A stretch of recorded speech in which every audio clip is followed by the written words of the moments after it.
Hey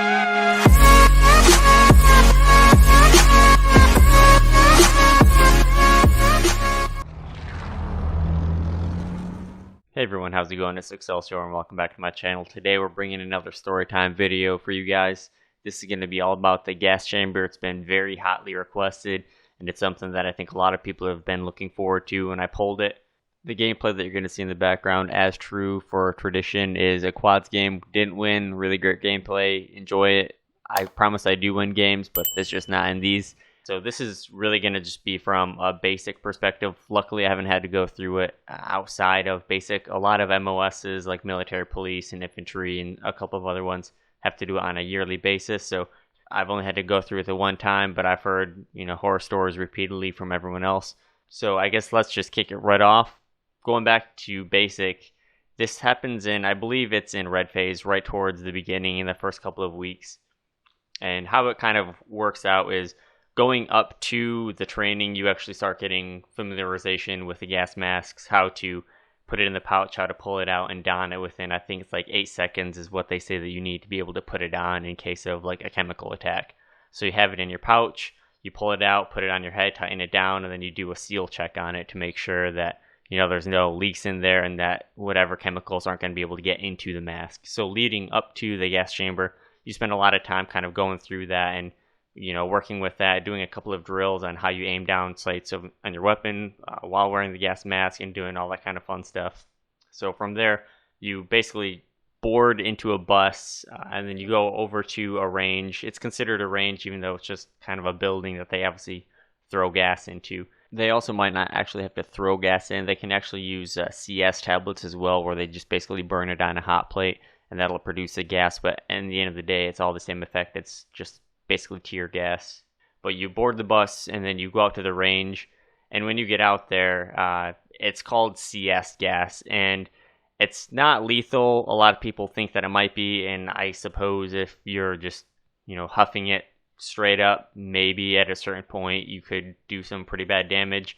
But the way that it's administered in training in general civilian life, because it's used by police for riots and everything, which is very applicable to kind of what's going on right now, unfortunately.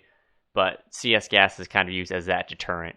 So you get familiarization with it because you kind of want to know how it's like before you use it on others.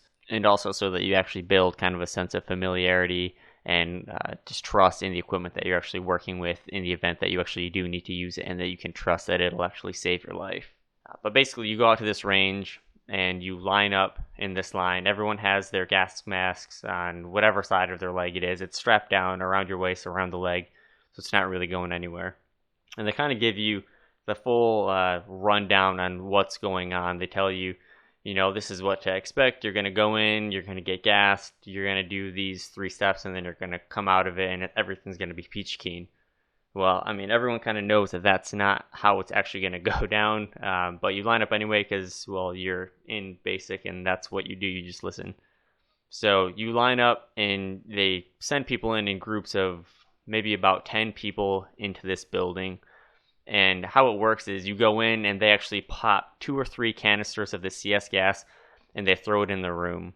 And what happens is you walk in, you have your gas mask on, you have obviously your hands and all that kind of stuff exposed. You're wearing your uniform, so it's not directly getting on like your chest, legs, and all that stuff. But you walk in and you have the gas mask on your face. And right off the bat, you can kind of feel your skin kind of tingling, itching, burning, whatever you want to call it. But it's not really affecting anything. It's just a little uncomfortable. So you walk in, you have the gas mask. Your NCO, drill sergeant, whatever training you're at is kind of in there as well. And they start giving you instructions. And kind of how it works out is you start off, then make sure that nobody is obviously suffocating right off the bat, because that means that you didn't put it on properly and it's not sealed, and that's already an issue. But you walk in and you're in there for however long, a minute, 2 minutes, whatever. And then they tell you, okay, now you need to take off your gas mask, keep your eyes open, and breathe normally. So you take it off, and immediately it's like being pepper sprayed in the eyes and pepper sprayed in the mouth all at the same time. It's not fun at all. I mean, just imagine somebody spraying your eyes with vinegar or pepper spray and really not being able to breathe. You can breathe just enough.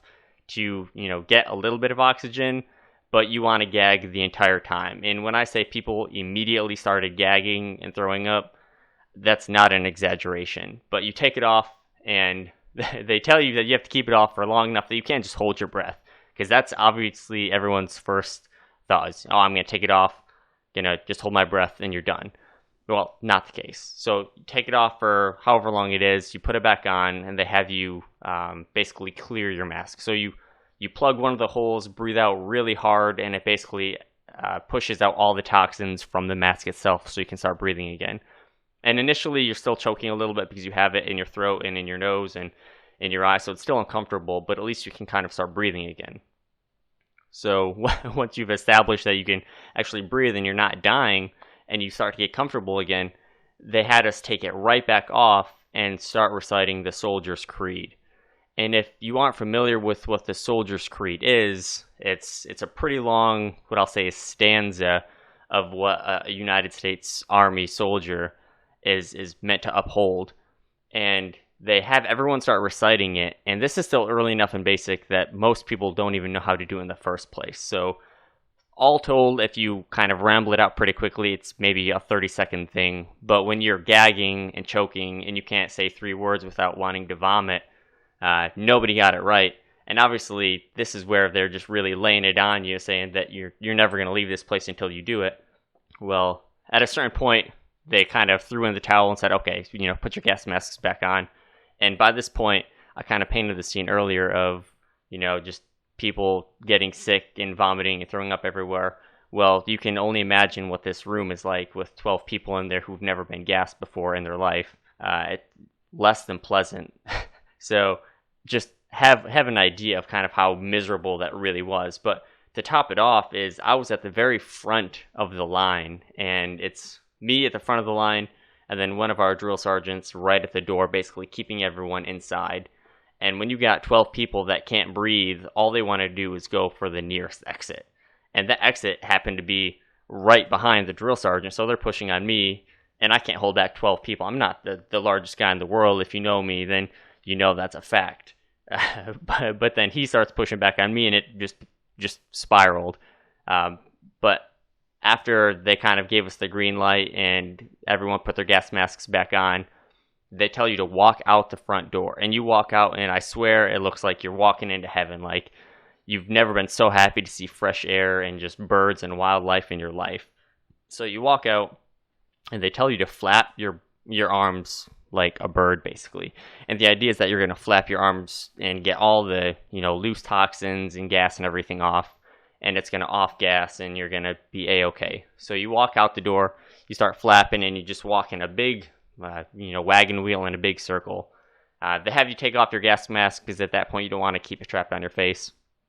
But this whole time you got people that are just losing it, just gagging, doing their thing. And I made the mistake of when I walk out, I didn't think about it too much, but I wanted to just rub my eye because, it was burning. Well, what I didn't realize is that at least my face and my eyes were covered with my gas mask for largely the whole time. And when the gas mask wasn't on, my eyes were pretty much sealed shut because there's no way I was opening my eyelids to the unholy death that was the CS gas. Well, I take my fingers because I'm super intelligent, and then I start rubbing my eyes. And now imagine pepper spray with sandpaper just rubbing away at your eyes. I thought I was going to be blind. But once you're all said and done, you kind of finish that circle, line back up, and then you basically head straight back and just take the nicest shower of your life. And at first, it's actually not that enjoyable because as you kind of hit water on it, it kind of, what I'll say is reactivates all the gas. So it's pretty miserable at first, but actually getting it all off was, one of the best things ever. But like I said, that's the only time that I've ever actually gone through the gas chamber before. If you're a CBurn class, then you actually have to do it a couple more times, and there's some other stuff that actually goes into that. But I hope that kind of painted enough of a picture to give you guys an idea of what the gas chamber is really like. If you guys want to hear more stories like this, be sure to let me know what your thoughts are, what you'd really like to hear more of. I really love creating these stories, or maybe not creating, but actually recounting these stories for you guys. So just make sure to leave that feedback. And as always, I would really appreciate it if you guys could like, comment, and subscribe.